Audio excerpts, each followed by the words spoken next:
అందరికీ నమస్కారం. తన్వి చెప్పే కథలకు స్వాగతం. ఈరోజే మొదటిసారిగా మా ఛానల్ చూస్తున్నట్లయితే ప్లీజ్ లైక్ చేయండి, షేర్ చేయండి, సబ్స్క్రైబ్ చేసి మమ్మల్ని సపోర్ట్ చేయండి. ప్రతి నెలలో 2 ఏకాదశులు ఉంటాయి. అయితే అన్ని ఏకాదశుల కంటే ఆషాఢ మాసంలో వచ్చే ఏకాదశికి చాలా ప్రాముఖ్యత ఉంటుంది. ఈరోజు బుధవారం రోజున కామిని ఏకాదశి వచ్చింది. ప్రతి ఏకాదశి రోజున మీ ఇంట్లో ఖచ్చితంగా పూజ చేసుకోవాలి. ఏకాదశి రోజున ఇంట్లో పూజ చేసుకుంటే మీ ఇంటిపై దేవుని ఆశీర్వాదం ఉంటుంది. మీ ఇంట్లో ఎలాంటి కష్టాలు లేకుండా ఉంటాయి. అలాగే ఈ కామిని ఏకాదశి రోజున ఎన్నో శుభయోగాలు కలిసి వచ్చాయి. కాబట్టి ఈ కామిని ఏకాదశి రోజున ప్రతి ఒక్కరూ ఇంట్లో పూజ చేసుకొని కొన్ని పరిహారాలను చేస్తే మీ ఇంటికి అఖండ రాజయోగం వరిస్తుంది. ఈ కామిని ఏకాదశి రోజున అతి శక్తివంతమైన అమృతయోగం ఏర్పడింది. ఈ ఏకాదశి నుండే మన పండుగలన్నీ ప్రారంభమవుతాయి. వరలక్ష్మీ వ్రతం, శ్రావణ పౌర్ణమి, వినాయక చవితి, ఇలా ప్రతి 15 రోజులకి ఏదో ఒక పండుగ వస్తూనే ఉంటుంది. ఈ ఏకాదశి రోజున భక్తి శ్రద్ధలతో మీ ఇంట్లో పూజ చేసుకుంటే విష్ణుమూర్తి ఆశీర్వాదం వల్ల అపర కుబేర యోగం ప్రాప్తిస్తుంది. ఏకాదశి అంటే విష్ణుదేవుడికి చాలా ఇష్టం. కాబట్టి ఏకాదశి రోజున ఎవరైతే భక్తి శ్రద్ధలతో విష్ణుదేవుని పూజిస్తారో వారి జీవితంలో ఏ కష్టాలు లేకుండా తెలియక చేసిన పాపాల నుండి విముక్తి పొంది సుఖ సంతోషాలతో, సిరి సంపదలతో, ఆయురారోగ్యాలతో జీవిస్తారు. ఈ రోజున చేసే దీపారాధన వల్ల రెట్టింపు పుణ్యఫలం పొందవచ్చు. ఏ ఇంట్లో అయితే ఈ ఏకాదశి రోజున పూజ చేస్తారో ఆ ఇంట్లో లక్ష్మీదేవి స్థిర నివాసం ఉంటుంది. రోజు పూజ చేయలేని వారు ఈ కామిని ఏకాదశి రోజున ఇంట్లో పూజ చేస్తే రోజు పూజ చేసినంత పుణ్య ఫలితం ప్రాప్తిస్తుంది. ఈ కామిని ఏకాదశి రోజున తెల్లవారుజామునే నిద్రలేచి తలస్నానం చేసి మీ ఇంటిని శుభ్రం చేసుకొని మీ పూజా గదిని అలంకరించుకొని దీపం వెలిగించి పూజ చేయండి. ఈ ఏకాదశి రోజున మరీ ముఖ్యంగా పంచముఖ దీపం వెలిగిస్తే చాలా మంచిది. లేదా 5 ఒత్తులు వేసి దీపం వెలిగించవచ్చు. ఇలా దీపారాధన చేసి స్వామివారిని ప్రార్థించాలి. మీకు వీలైతే తులసి ఆకులను కూడా మాలగా కట్టి దేవుణ్ణి అలంకరించుకోవచ్చు. అయితే ఏకాదశి నాడు మాత్రం తులసి ఆకులను కోయకూడదు. కాబట్టి ముందు రోజే తులసి ఆకుల్ని వాటిని సిద్ధం చేసుకోండి. ఏకాదశి రోజున ఇంట్లో పూజ చేసేవారు అరటిపండును, ఉల్లిపాయ, వెల్లుల్లి, పెసరపప్పు, శనగపప్పు, నువ్వులు, ముల్లంగి వంటి ఆహార పదార్థాలను అస్సలు తినకూడదు. అలాగే ఈ ఏకాదశి రోజున మీ ఇంట్లో ఉన్న చెత్తను బయటపడేయటం మంచిది కాదట. ఇలా చేస్తే మీ ఇంట్లో ఉన్న సంపదలన్నీ తొలగిపోతాయని జ్యోతిష్య శాస్త్ర నిపుణులు సూచిస్తున్నారు. ఈ కామిని ఏకాదశి రోజున మీ ఇంటి గడపకు పసుపు రాసి కుంకుమతో అలంకరణ చేయాలి. పచ్చగా ఉన్న గుమ్మాన్ని చూసి లక్ష్మీదేవి మీ ఇంట్లోకి అడుగు పెడుతుంది. హిందూ శాస్త్రాల ప్రకారం ఈ కామిని ఏకాదశి రోజున సాయంత్రం సమయంలో ఉప్పు తినకూడదు. ఈ ఏకాదశి రోజున ఉప్పు తింటే మీ జాతకంలో దోషాలు ఏర్పడి మీకు అనారోగ్య సమస్యలు వచ్చే అవకాశం ఉంది. కాబట్టి వీలైనంత వరకు ఈ ఏకాదశి రోజున ఉప్పు తినడం మానుకోండి. ఈ ఏకాదశి రోజున ఒక పసుపు వస్త్రం తీసుకొని అందులో 7 లవంగాలు వేసి మూట కట్టి మీ పూజ గదిలో ఉంచి ధూపం వేయండి. ఇలా చేస్తే మీ ఇంట్లోకి విపరీతంగా డబ్బు వస్తుంది. ఈ ఏకాదశి రోజున మీ ఇంట్లో పూజ చేసుకుంటే మీ కష్టాలన్నీ తొలగిపోయి అఖండ ఐశ్వర్యం లభిస్తుంది.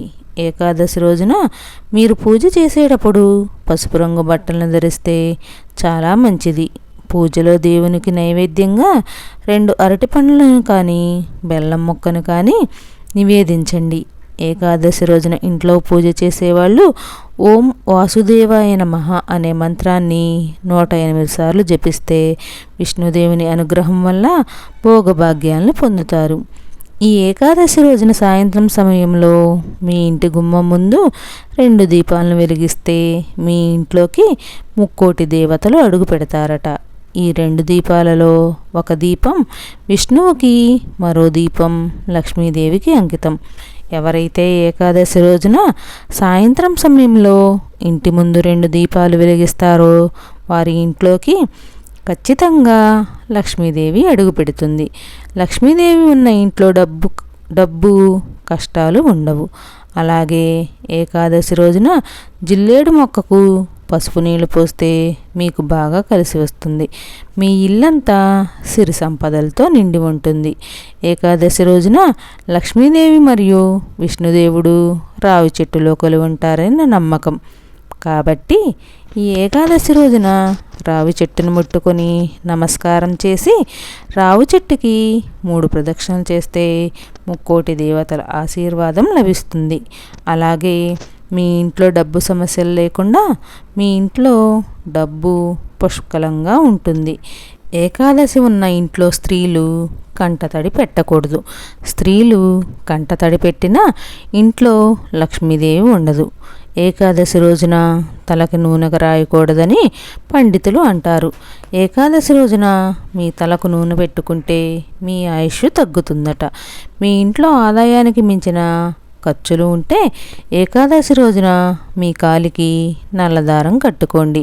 ఏకాదశి రోజున కాలికి నల్లదారం కట్టుకుంటే మీకు అదృష్టం కలిసి వస్తుంది. మీ ఇంటికున్న డబ్బు సమస్యలు తొలగిపోతాయి. ముఖ్యంగా కామిని ఏకాదశి రోజున సాయంత్రం సమయంలో అన్నం తినకూడదు. ఎందుకంటే ఈ ఏకాదశి రోజున వడ్ల ధాన్యాల్లో సకల పాపాలు నివసిస్తాయట. కాబట్టి ఈ ఏకాదశి రోజున అన్నం తినడం వల్ల పాపాలన్నీ మీ శరీరంలోకి చేరతాయి. లక్ష్మీదేవి అనుగ్రహం వల్ల మీరు త్వరగా ధనవంతులు కావాలనుకుంటే ఈ ఏకాదశి రోజున కొన్ని తులసి ఆకులను తీసుకొని వాటిని ఎర్రటి గుడ్డలో మూటకట్టి మీ బీరువాలో పెట్టండి. ఇలా చేస్తే మీకున్న డబ్బు సమస్యలన్నీ తొలగిపోతాయి. ప్రస్తుత కాలంలో ఎంతోమంది దంపతులు పిల్లలను కనడానికి అధిక మొత్తంలో డబ్బు ఖర్చు చేస్తూ ఉంటారు. అయితే సంతానం లేనివారు ఈ ఏకాదశి రోజున కృష్ణుడికి 2 తామర పూలను సమర్పించడం వల్ల మీకు సంతాన ప్రాప్తి కలుగుతుంది. సకల దేవుళ్ళు రావి ఆకుల్లో ఉంటారని నమ్మకం. కాబట్టి ఏకాదశి రోజున పూజ చేసేటప్పుడు 2 రావి ఆకులను తీసుకొని వాటికి కుంకుమ బొట్టు పెట్టి మీ పూజా గదిలో ఉంచి పూజ చేయండి. పూజ పూర్తయిన తర్వాత ఆ రావి ఆకుల్ని నమస్కారం చేసి మీ పర్సులో కానీ బీరువాలో కానీ ఉంచండి. ఇలా చేస్తే మీ పర్సులో ఎల్లవేళలా డబ్బు ఉంటుంది.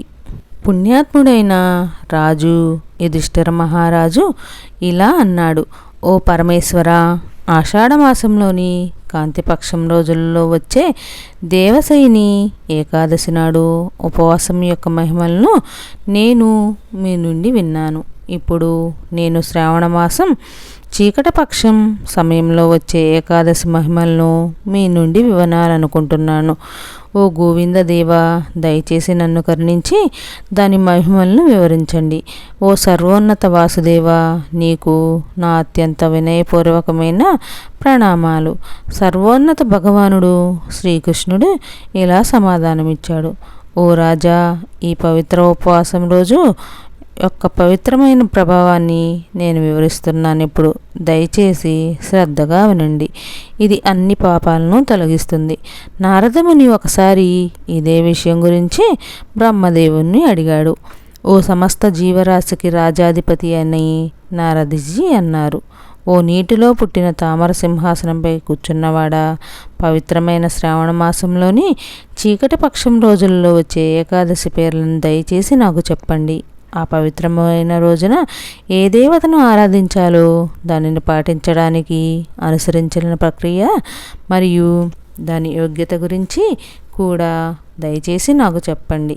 బ్రహ్మదేవుడు ఇలా జవాబు ఇచ్చాడు: నా ప్రియమైన కుమారుడైన నారద, కామికా ఏకాదశి మహిమలను విన్నంత మాత్రాన అశ్వమేధ యాగం చేసిన వ్యక్తి పొందిన పుణ్యానికి సమానమైన పుణ్యం లభిస్తుందని, మానవాళికి ప్రయోజనం చేకూర్చేందుకు మీరు తెలుసుకోవాలనుకునే ప్రతి విషయాన్ని నేను సంతోషంగా చెబుతాను.